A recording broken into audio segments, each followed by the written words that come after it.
Ang laki ng problema ng administrasyon ni Marcos sa kanyang sa kanyang popularidad, acceptability at higit sa lahat yung tiwala ng taong bayan, no. Itong pagpunta niya sa Camalaniugan sa Cagayan, yung pagpasinaya niya sa isang tulay. Yung mga vloggers niya talagang tumutok doon, no. Tapos talaga hina-highlight nila na isa ito sa mga legacy project ng Pangulo at ito ay nagpapakita ng kanyang dedikasyon, kasipagan. Pero sinupla, di ba? Isa ako doon sa mga nagsupla. Yung proyekto na yan ay sinimulan ng 2021 dahil sa pangungulit ni Secretary, ngayon Senator na, Mark Villar. Siya talaga ang main proponent niyang tulay na yan, no? Sa design and build program. Design and build program ng Duterte administration. So kasama pa rin yan sa build, no? So nagalit itong mga vloggers na to kasi ipinakita natin yung totoo na ito talaga ay under the build program ng Pangulong Duterte, no? Nakakadalawa na si Marcos na nang aangkin yung yung Panggil Bridge, di ba? Hindi rin kanya yun kay Duterte din yun. Pero siya yung nagpasinaya at talagang idinidiin ng mga vloggers niya, yung kanyang mga media handlers na ito yung bunga ng sakripisyo or yung bunga ng administrasyon ni Marcos. You know what? If you look at it, no, etong mga ganitong bagay na parang hard sell ito Gusto nilang ibenta si Marcos bilang isang masipag, visionary at magaling na leader. But the opposite always comes out. Yung nagiging back to you palagi Bakit?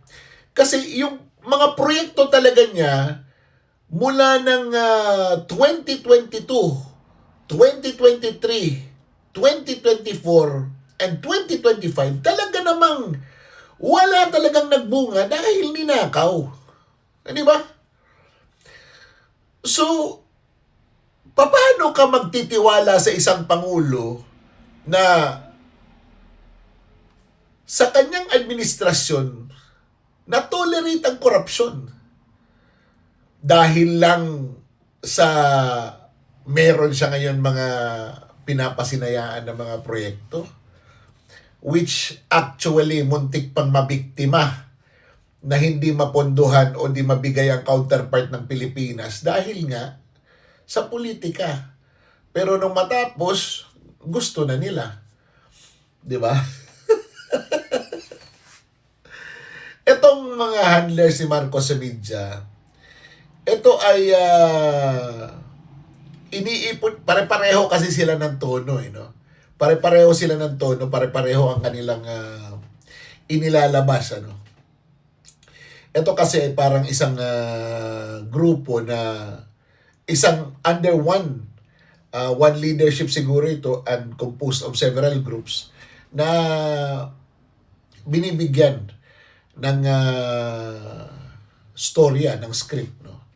Kaya mapapansin mo, halos lahat sila pare-pareho. Even the pinks, yung mga pinklawan, kinokopya na rin nila to combat yung masamang publicity ni Marcos. Ang problema kasi is the publicity, no? Yung tingin ng tao kay Marcos talagang mababa na. Yung kanyang mga survey is really an indication na talagang ang tiwala ng taong bayan ay mababa na. They are trying to redeem that by attacking the Vice President and the Dutertes. They are not effective on that kasi they cannot recruit anymore. A Duterte supporter like me, marirecruit pa ba nila ako doon? Mapapaniwala pa ba nila ako? Hindi na, because they started lying about the Vice President 2 years ago or 3 years ago. And lahat yun, hindi totoo. So, kahit na totoo na ang lumabas, mahirap na, di ba? Di Boy Who Cried Wolf na istorya, di ba? It does not make sense na nagsimula kayong mag-imbento ng mga storya to destroy the Vice President, and then ngayon tumitindi yung inyong mga atake sa kanya in such a way na personal na talaga at nakakainsulto na. You are not hurting the Vice President. You are not even hurting us. Hindi. Nagiging source lang ito lalo ng pagiging solid na Duterte supporter.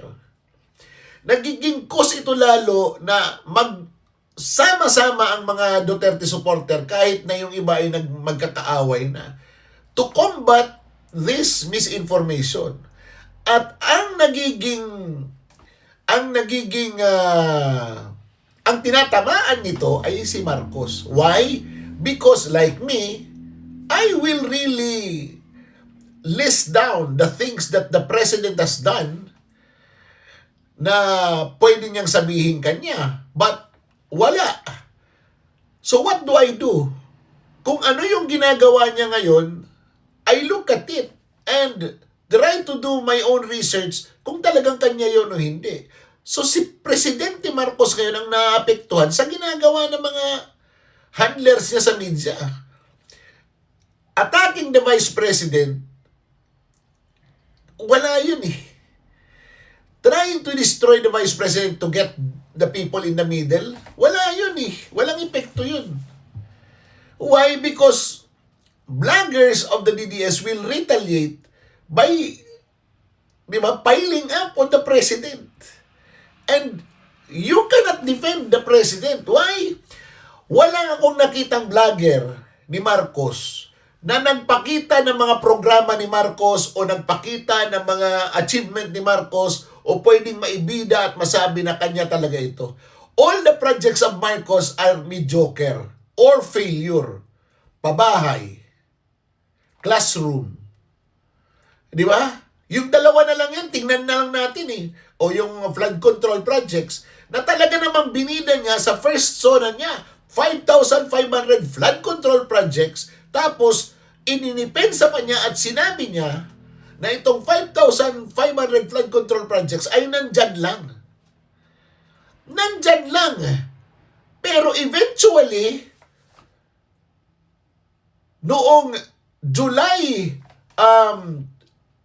na kanyang zona, inamin niya na ito pala ay mga ghost projects at mga substandard. Di ba?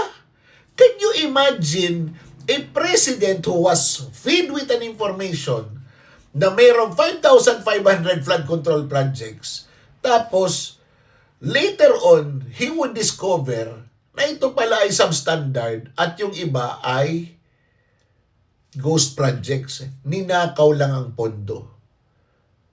Siyempre, magfifiestahan ito ng mga DDS. So if you keep attacking the Vice President, we don't have to defend it. We don't even have to, what the statements that we're going to use is that we trust the Vice President. We trust the Duterte family. That's all. That's it.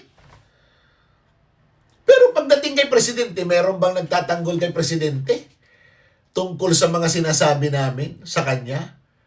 Na totoo talaga na nangyayari? Wala. Why? Because nakatutok yung mga media handlers niya papunta doon, attacking the Vice President. Which to me is not effective. Wala. The President suffers. Sa dami ng kanilang trolls sa social media, pagdating sa ground, sa actual na tao, sa actual na bilangan, ayan na ang resulta. Nagkakaroon ng negative na acceptability and trust rating si Marcos. Di ba? Yan ang nangyayari. Yan ang dapat nilang aralin.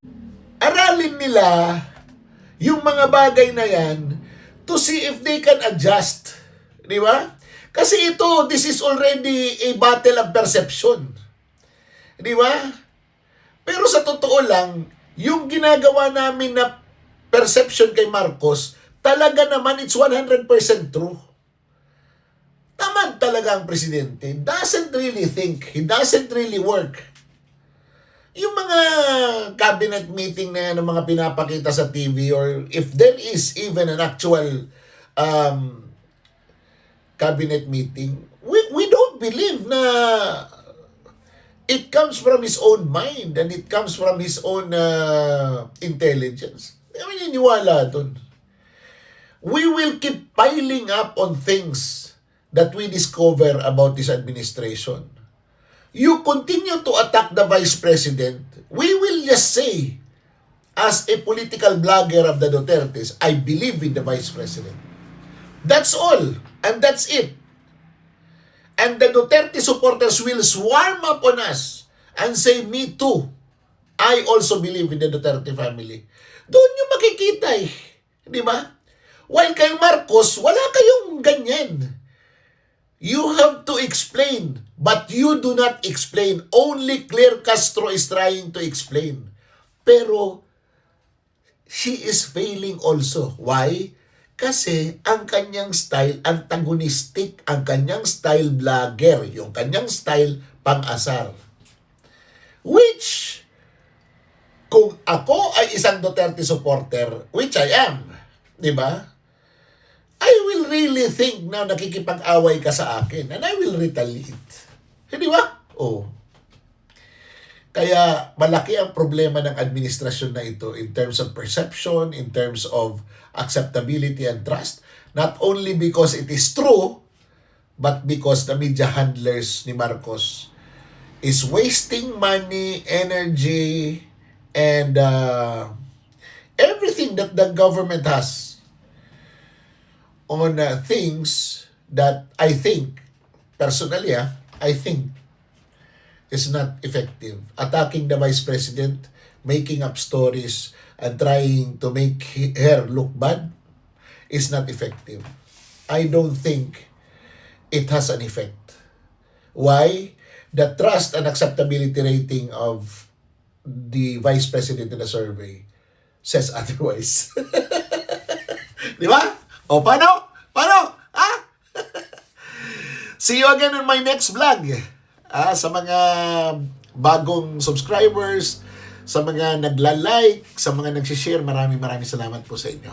O, paano? Sayang ang bayot!